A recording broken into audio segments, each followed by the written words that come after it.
사랑 내 주님께 이 하루를 맡겨요.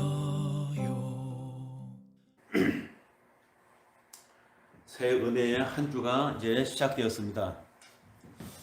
2022년 이민년의 달리기가 이제 본격적으로 시작되었습니다. 벌써 이틀이 지났네요. 사람들은 이 인생의 여정을 가리켜서 마라톤이다 라고 하죠. 짧게 순간적으로 힘을 모아서 달리는 것을 단거리라고 하고, 길게 지치지 않게 완주하는 것을 목적으로 두는 경주를 마라톤이라고 하죠. 그래서 인생을 마라톤이라고 합니다.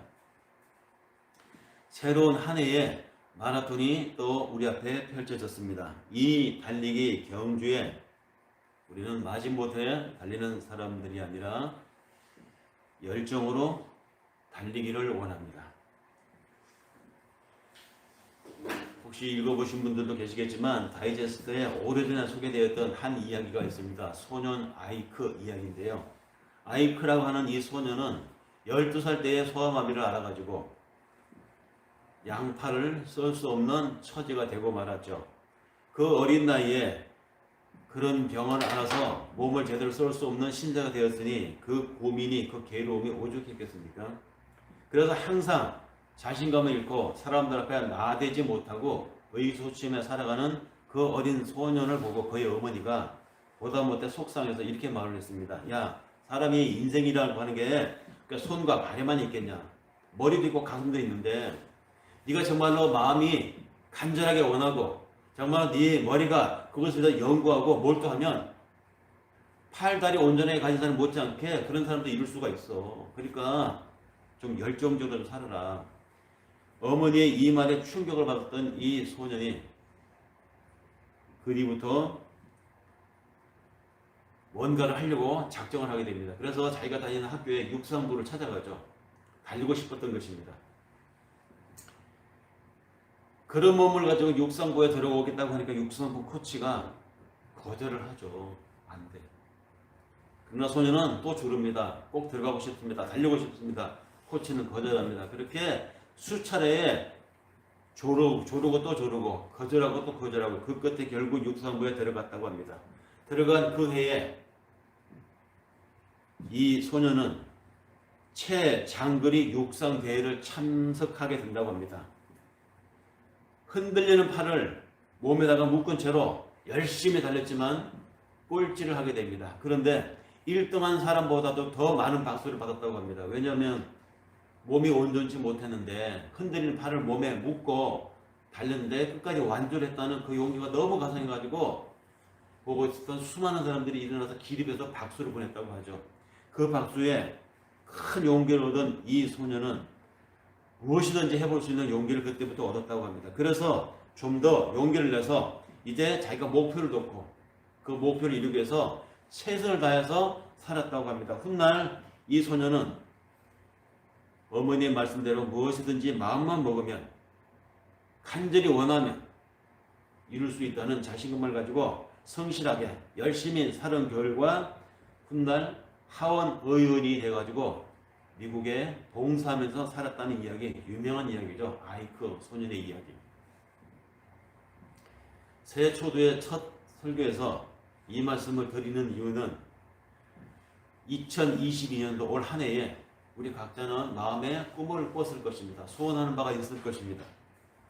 간절히 원하면 반드시 이루어진다는 이야기를 하고 싶은 것입니다. 여러분들이 정말로 원하시면 올 2022년도에 정말로 이것은 이루어졌으면 좋겠다라고 간절히 원하면 도전하십시오.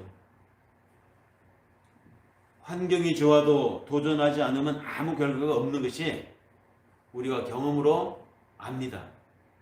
반면에 아무리 좋지 않은 환경이라고 하더라도 도전하는 사람에게는 반드시 결과가 찾아옵니다. 그 결과가 성공으로 오면 더 좋겠지만 실패로 찾아올 수도 있습니다. 그러나 그 실패도 결과입니다.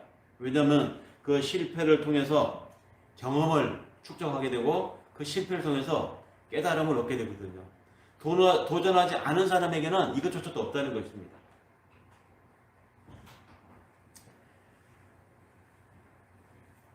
은혜로 시작되는 2022년, 오늘 설교의 제목처럼 우리는 이 한 해를 이 첫 주에 첫 예배에서 하나님 앞에 다짐을 합니다. 하나님, 은혜로 시작되는 2021년도가 되게 하여 주시옵소서. 이 2021년도 올 한 해 363일 동안에 내 인생에 어떤 일이 일어날지, 내가 살아가는 시간의 현장 속에서 어떤 일과 맞닥뜨리게 될지 우리는 모릅니다. 그러나 막막하게 그냥 되는 대로 살아가기보다 뭔가 설계도를 가지고 살아간다고 하면 누수 없이 살 수 있지 않겠습니까? 효율적으로 살 수 있지 않겠어요? 그래서 여기서 나오는 이야기가 바로 지도 이야기입니다. 지도, 희망의 지도. 하나님, 내 시간을 알고 계시는 하나님, 하나님, 나의 작정을 알고 계시는 하나님, 하나님, 내가 살아보지 않은 앞날의 시간들을 이미 알고 계시는 하나님, 그 하나님이 당신의 자녀인 나의 앞으로 살아갈 시간을 알고 계시지 않겠습니까? 그러니까 희망의 지도라고 하는 것은 믿음의 지도입니다. 도전적인 경주는 희망이 있을 때 가능하죠. 영국의 특수부대 커카 사단이라고 아마 들어보셨을 것입니다. 영국은 이 군사 전략적으로 전 세계 굉장히 유명한 그런 군사 기관들을 많이 가지고 있는데요. 용감한 부대로 정병에 나와 있는 영국의 커카 부대는 이 네팔 출신 군인들로만 구성되어 있는 사단입니다. 그래서 이 커카 사단은 전 세계 분쟁이 있는 곳마다 영국이 파견을 할 때 이 커카 사단이 꼭 가게 됩니다. 그래서 파견받은 그 현지에서 굉장히 맹위를 떨쳤던 부대로 유명한 이 커카 사단. 그런데 이 커카 사단이 미얀마 전투에 파견을 받았는데 그곳에서 한 병사가 낙오가 됩니다. 전열에서 이탈이 된 것이죠. 근데 이 병사가 4개월 후에 2000km가 넘는 그 정글 숲을 헤치고 나중에 자신들의 아군 기지로 혼자 돌아오게 됩니다. 죽은 줄로만 알았는데 실종된 줄만 알았던, 그래서 전사자 처리를 하려고 했던 그 부대에서 부대원들이 거의 2000km가 넘는 정글 숲을 헤치고 4개월이 지났어야 돌아온 이 대원을 향해서 묻습니다. 도대체 비결이 뭐냐? 어떻게 그 정글을 헤치고 여기까지 아군 기지까지 올 수 있었느냐라고 물을 때 돌아온 그 낙오된 병사가 주문에서 종이 한 장을 꺼내면서 내가 정글에서 죽을 고비를 겪기도 했고 길을 잃어서 몇 번 제자리를 같은 숲을 맴돌기도 하고 그러다가 끝에 여기까지 왔는데 내가 이것 때문에 살았다고. 사람들은 정글 지도인 줄 알고 그가 내민 종이를 펼쳐보았습니다. 깜짝 놀랐습니다. 정글 지도가 아니었어요. 살아다로운 병사가 내민 그 종이는 펼쳐보니까 런던 시내의 풍경이 그려져 있는 엽서 그림이었습니다. 4개월 동안 헤매면서 2000km를 넘는 그 길을 그가 돌아가려고 하는 그 마음의 동력이 어디 있었느냐? 내가 반드시 살아 돌아가서 런던의 이 거리를 활보하고 다니리라. 런던의 그 핫한 플레이스를 반드시 가서 거기서 밥 한 끼 먹으리라. 이 희망이 이 병사를 그 사지에서 헤쳐나오게 만들었다고 뒷날 사람들은 그의 이야기를 전하고 있습니다. 그 병사를 구한 것은 지도가 아니라 내가 꼭 런던 시내를 관광하고 돌아다니리라 라고 하는 마음의 희망이었다는 것이죠. 올 한 해 2020년도를 우리는 맞이하면서 희망을 가지고 살아봅시다. 희망이 길을 만든다고 하지 않았습니까? 희망이라고 하는 것이 길을 연다고 한다면 그러면 그 희망이 도대체 무엇일까? 희망은 있다고도 할 수 없고 희망은 없다라고도 함부로 말할 수 없습니다. 왜냐하면 희망이 있다고 믿는 사람에게는 희망이 있는 것이고 희망 같은 건 없어. 되는 대로 살아가는 거야. 이렇게 생각하고 살아가는 사람에게는 희망이 없기 때문입니다. 그래서 희망은 있다고도 말할 수 없고 없다고도 말할 수 없다는 것이죠. 희망은 희망을 가진 사람이 스스로 만들어가는 것이기 때문에 아마 그런 말이 나오지 않았나 싶습니다. 희망이 있다고 믿는 사람에게는 희망이 있고 희망 같은 건 없다고 생각하고 살아가는 사람에게는 희망이 없다는 말입니다. 마치 땅 위에 길과 같은 것이죠. 본래 땅 위에 길이 있었습니까? 없었습니다. 그냥 어떤 사람이 먼저 갔고 간 그 사람의 발자국을 따라서 또 어떤 사람들이 갔고 많은 발자국이 나있으니까 사람들이 몰려가니까 길이 된 것이죠. 많은 사람이 걸어가면 그것이 곧 길이 되는 것처럼 희망은 없던 길을 만들어 나가는 것과도 같은 것입니다. 그래서 희망이 길을 만든다는 말을 사람들이 하는 것이죠. 우리가 살아가는 시간이라고 하는 우리 앞에 펼쳐진 앞으로의 시간은 여백이라고 하는 것. 그 여백은 바로 우리의 삶이 그런 길을 가는 것과 같기 때문에 흔히 길은 사람들의 삶과 비유해서 자주 이야기됩니다. 각자의 삶이라고 하는 것도 바로 그런 것이죠. 어떤 사람도 단 한 사람도 내가 살았던 길을 걸어보지 않았을 것입니다. 앞으로 내가 걸어가야 될 길도 누구도 걸어본 사람이 없을 것입니다. 인류 역사 2000년 동안에 그 어떤 사람도 내가 살았던 내 길을 여러분들 살았던 여러분의 앞길을 걸어본 사람은 없어요. 여러분이 살아간 시간은 여러분이 걸어온 길은 여러분 고유한 여러분만의 것입니다. 각자. 지금 이 순간에도 이 지구상에 70억의 인구가 살고 있지만 그 70억 명의 사람 누구도 내가 살 길을 대신 걸어갈 수 없고 내가 살 길을 걸어본 사람은 아무도 없습니다. 나와 똑같은 인생길을 걸어온 사람은 이전에도 없었고 앞으로도 없을 것입니다. 나만이 내 길을 걸어가는 것입니다. 우리 각자는 남이 걸어가보지 못한 길을 걸어왔고 또 앞으로도 그렇게 걸어갈 것입니다. 소위 인생이라고 하는 것은 기승품이 없다는 말입니다. 그런데 왜 사람들이 일으키는 문제들은 그 기승품이 그렇게 많을까요? 자녀의 문제, 성공하느냐 실패하느냐의 문제, 돈의 문제, 진로의 문제, 경제적인 문제, 주거의 문제 다 보면 어느 집에서 그 문제를 가지고 고민하는 것과 똑같은 고민을 어떤 집도 똑같이 하고 있습니다. 사람들의 인생은 기성품이 없는데 그 사람들이 일으키는 문제는 이게 기성품이 많을까요? 왜 사람들은 살아가면서 똑같은 문제를 안고 똑같은 문제를 일으키면서 살아갈까? 사람들이 자기 인생을 창조적으로 살지 못하기 때문에 문제가 기성품으로 일어난다는 것입니다.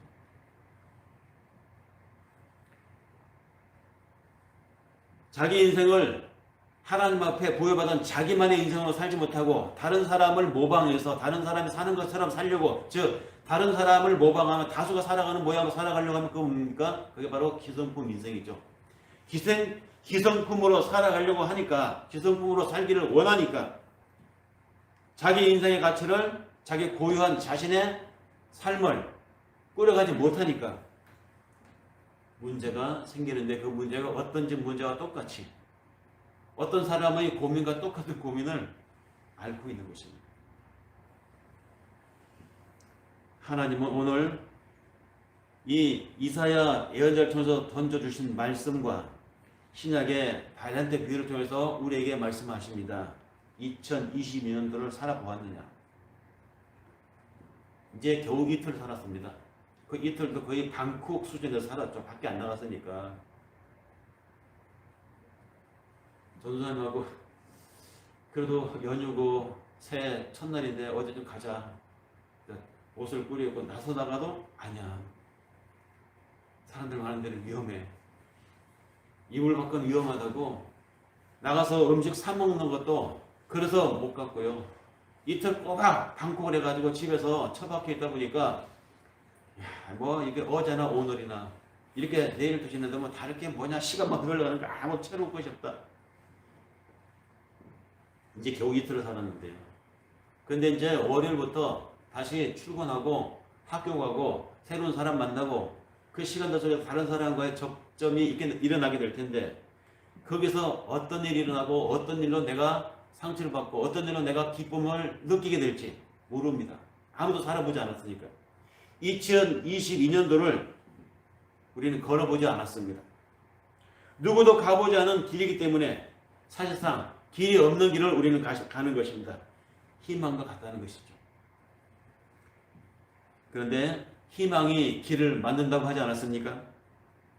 없는 길을 걸어가면서 만드는 것이 또한 희망이라고 하지 않았습니까?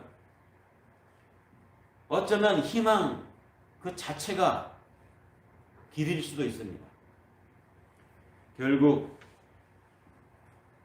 우리가 살아가는 인생이라고 하는 것이 성공하느냐, 제대로 살았느냐, 제대로 못 살았느냐, 성공과 실패는 우리 속에 희망이라고 하는 지도가 있느냐 없느냐에 달려 있다는 말입니다. 희망이 없는 사람은 같은 자리를 맴돌거나 방향 감각을 상실해서 엉뚱한 방향으로 갈 수 있습니다. 그런데 우리는 믿는 사람들입니다. 하나님의 자녀들입니다.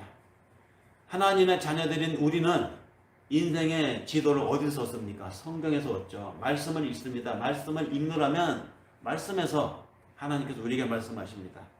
우리의 희망의 지도는 말씀인 것이죠.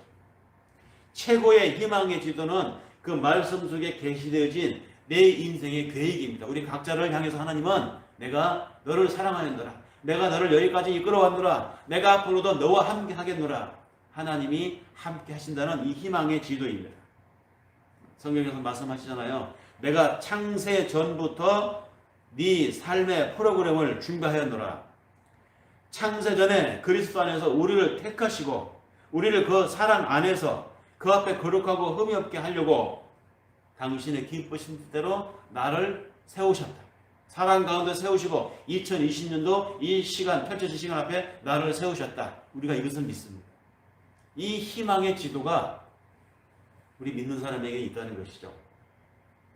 그래서 함부로 살지 않게 되고 부끄럽게 살지 않으려고 노력하고 하나님의 영광을 더럽히지 않으려고 하나님의 영광 가리지 않으려고 우리가 항상 하나님을 의식하며 살아가는 것입니다. 바로 우리 속에 우리 심상에 우리 뇌에 박혀있는 하나님의 지도가 우리에게 있다는 것입니다. 우리를 향하신 우리에게 예정하신 그 뜻은 그리스도 안에서 하늘에 속한 모든 신령한 복을 받게 하려 하시는 하나님의 이 뜻, 예수로 말미암아 사함을 받은 은혜를 우리에게 주시고 에베소서 1장 11절 말씀을 그대로 다시 옮겨보면 모든 일을 그의 뜻에 결정하신 대로 일하시는 그 하나님의 계획을 따라서 우리가 예정을 입어서 그 안에서 기업을 얻었으니 이렇게 말씀하신 바울의 이 고백이 바로 하나님이 우리 인생을 향하신 인생의 지도라는 것입니다. 바울은 이 인생의 지도를 어느 순간 발견하고 그때부터 하나님을 향한 삶을 전적으로 내던지고 살았던 인물임을 우리는 잘 압니다. 하나님의 계획에 의해서 기업이 되어버린 우리들, 여기에서 기업이 되었다라는 말은 뭡니까? 상속인이 되었다는 말이잖아요. 상속은 누가 합니까? 아버지의 재산을 아들이 상속하는 것이죠. 우리는 하나님의 자녀로서 하나님의 은혜와 하나님의 그 기업을 우리가 상속으로 받은 자들입니다. 하나님의 자녀가 되었다는 말입니다. 그런 관점으로 성경을 읽어보면 우리가 성경을 정적으로 박제된 것으로 받아들이면 안 됨을 깨닫게 됩니다. 성경을 읽노라면 성경을 동적이고 현실적으로 읽어야 됨을 우리는 깨닫게 됩니다. 성경은 우리가 하나님의 자녀가 되는 그 자체가 목표가 되어가지고 하나님의 자녀가 되고 난 이후에는 식물인간처럼 아무것도 하지 않고 가만히 있는 것을 목표로 하지 않습니다. 말씀을 읽노라면 말씀은 우리에게 명령을 하십니다. 하나님의 자녀로서 살아야 될 축복과 신령한 복이 예정되어 있다. 그 신령한 축복은 각자의 삶의 고유한 영역 속에서 이루어진다. 그것이 하나님이 여러분들을 당신의 자녀로 선택하고 예정하신 목적이라고 성경은 소개합니다. 이 계획을 알고 그 안에 있는 자신의 삶의 목적, 내가 시간을 살아가는 존재 이유를 발견하는 사람들이 복된 인생인 것이죠. 성경이 말하는 계시는 그런 것입니다. 2022년도에 예정하신 하나님의 뜻은 도대체 무엇일까요? 그리스도 안에서 하늘에 속한 모든 신령한 복을 우리에게 주시는 것이 하나님이 우리로 알게 하시는 2022년도의 삶의 계획이라고 한다면, 하나님께서 원하시는 새로운 길을 가기를 원하는가, 아니면 작년의 길, 익숙한 길에 그냥 반복하기를 원하는가를 우리 스스로에게 우리는 물어야 할 것입니다.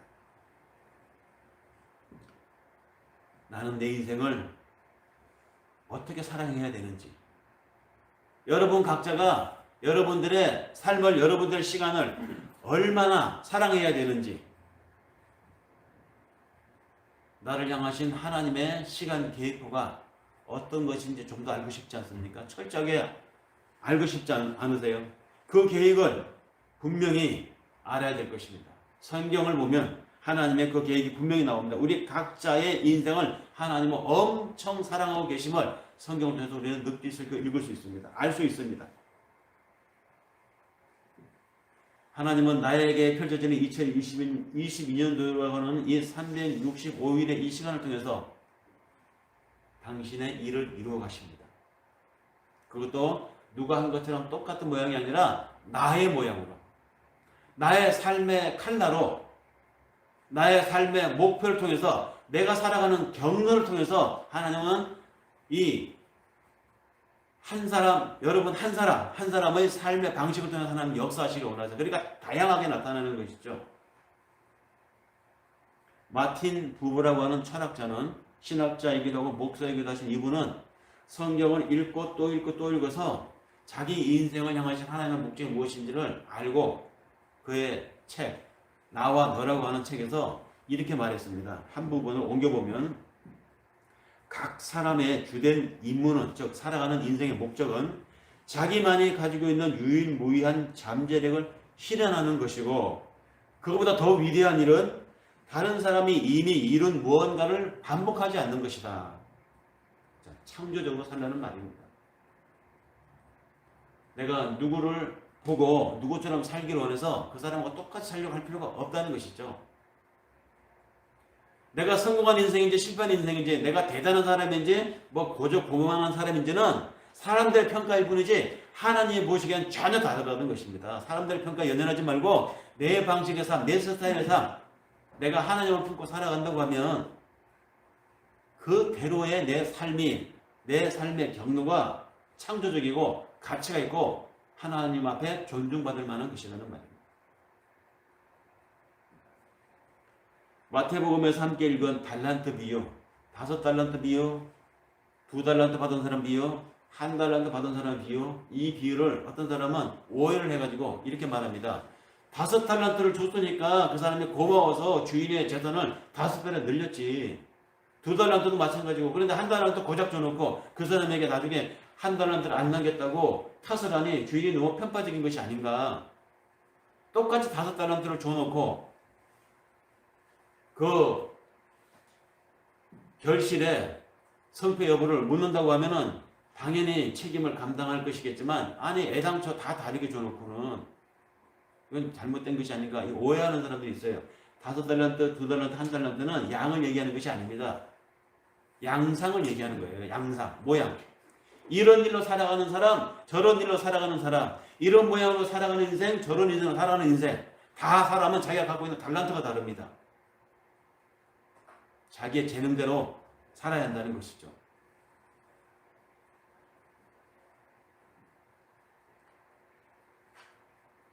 얼마나 많은 수고를, 얼마나 많은 고민을, 얼마나 많은 고통을 겪었겠습니까? 5달란트 받은 사람이 5달란트를 남기기 위해서 얼마나 많이 수고했겠어요. 2달란트를 받은 사람이 2달란트를 더 남기기 위해서 얼마나 많은 고민과 땀을 흘렸겠습니까? 사업을 해본 사람들은 알 것입니다. 사업을 벌리면 처음에 계획했던 청사진대로 쫙쫙쫙 뻗어나가는 사람이 없어요. 아마 수십 번, 수차례 실패를 해서 얻은 실패의 경험을 통해서 나중에 그 사업에 성공하는 것입니다. 5달란트 받은 사람도 그만큼 수고하고 땀을 흘려서 열심히 살았기 때문에 5달란트 남긴 것이고 2달란트 남긴 사람 또한 마찬가지입니다. 그런데 5달란트 받은 사람과 2달란트 받은 사람이 저렇게 노심초사하면서 고군분투하면서 잠도 제대로 못 자고 열심히 사는 저 모습을 보면서 1달란트 받은 사람은 생각했을 거예요. 왜 저러고 살아? 이해가 안 돼.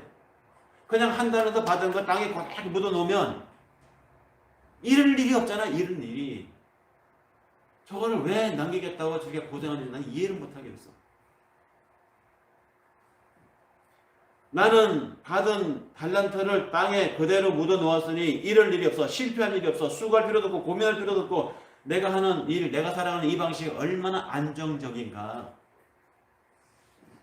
그렇습니다. 1달란트를 받은 사람의 인생은 안정적이었습니다. 그의 삶은 평안했습니다. 고민도 없었습니다. 그런데 나중에 주인이 돌아와서 그의 인생을 평가할 때 책망을 받게 됩니다. 하나님이 주신 달란트가 우리 각자에게 있다는 것이죠. 인생은 모두 다 다른 자기의 양상대로 살아갑니다. 열심히 사느냐, 최선을 다해서 사느냐, 거기에 5달란트짜리, 2달란트짜리, 1달란트짜리의 양상이 다 다르게 작용될 뿐입니다. 달란트를 묻어버리는 사람, 그런 사람은 함께 살아가는 그 사람들의 공동체에 남기는 것이 아무것도 없는 사람입니다. 그냥 인생, 이 세상에 와서 밥만 축내고 가는 인생이죠. 한 번밖에 없는 인생을 낭비하는 것은 하나님 앞에 범죄입니다. 우리 믿는 사람들에게 진취적으로 살아야 하는 이 사항은 선택사항이 아니에요. 옵션이 아닙니다. 해도 되고 안 해도 되는 그런 문제가 아니라는 말입니다. 안 하면 최종 하나님 앞에 심판을 받습니다. 부지런한 인생에게는 하나님께서 신령한 복으로 채워줄 것이라고 약속하셨지만 사는 대로 대충 살아가는 인생, 게으른 인생에게는 하나님의 진노가 약속되어 있음을 성경은 우리에게 말해주고 있습니다. 2022년 올 한 해 우리의 달란트를 묻어두지 않기를 바랍니다. 그 달란트를 갈고 닦기 위해서 나에게 주어진 시간을 최선을 다해서 열정적으로 살아봅시다. 그 달란트를 가지고 장사하노라면, 사업을 하노라면 말썽이 생길 수 있습니다. 트러블이 일어날 수 있습니다. 그때 그 트러블, 그 말썽을 고민하지 말고 생길 문제를 두려워하지 말고 진취적으로 나가봅시다. 열정적으로 살아봅시다. 일을 하다 보면 의견이 다를 수 있고 문제가 생길 수 있습니다.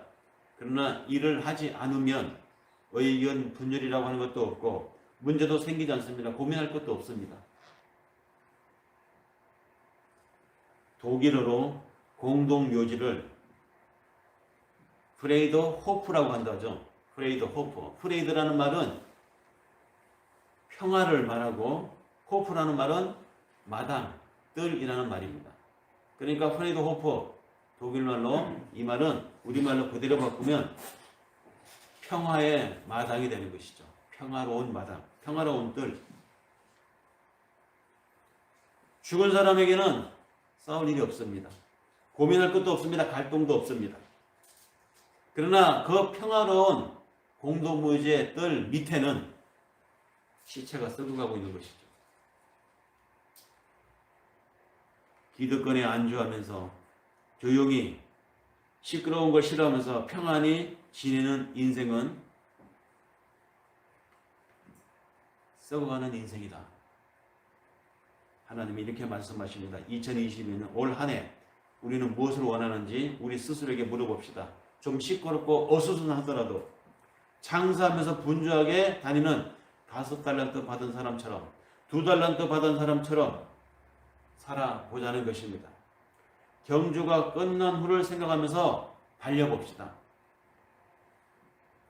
연말을 생각하면서 이 연초를 살아봅시다. 인생의 끝을 생각하면서 내 인생의 끝에는 뭐가 남을까? 이것을 생각하면서 지금을 살아보자는 것이죠. 경기에 임하는 선수가 그 경기의 결과에 의해서 주어질 금메달, 은메달, 동메달, 이 메달을 생각하면서 경주를 준비하고 달리지 않겠습니까? 그 시상식을 생각하지 않는 선수는 없습니다. 시상식을 생각하지 않는 선수는 사실은 준비도 게으르게 되고 경기에 임하는 자세도 대충 하게 됩니다.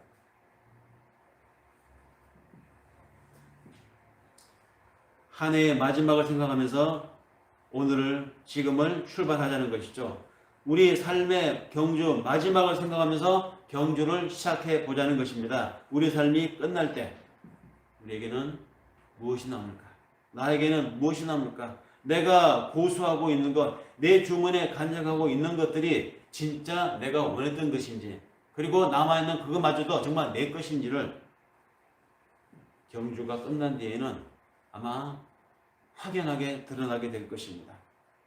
그 경주의 시작, 우리는 첫 주에 섰습니다. 이 경주의 목표는 이루어지기까지 사실은 한 번에 한 걸음씩 걷는 걸음을 통해서 이루어짐을 하나님은 오늘 말씀을 통해서 우리에게 이야기하십니다. 내일의 삶을 통해서, 소소한 일상의 일들을 통해서 우리 인생을, 나의 삶을 만들어 가시는 하나님, 작은 붓터치를 통해서, 작은 분놀림 그 하나하나를 통해서 살아 숨쉬는 큰 대작 그림을 완성해 나가는 것처럼 우리의 일상, 매일매일 열리는 하루하루의 삶을, 그 한 주간의 삶을 모아서 한 해를 이루어 가시는, 그런 한 해 한 해를 모아서 내 인생 전체를 당신의 걸작품으로 만들어 가시기를 원하시는 하나님의 나를 향하신 희망의 지도를 가지고 있는 분들은 게으르게 살지 않습니다. 함부로 살지 않습니다. 되는 대로 살지 않습니다. 그런 은혜가 넘치는 체험을 올 2022년 매주마다 여러분들의 삶에, 여러분들의 생활 속에 시간을 주셔서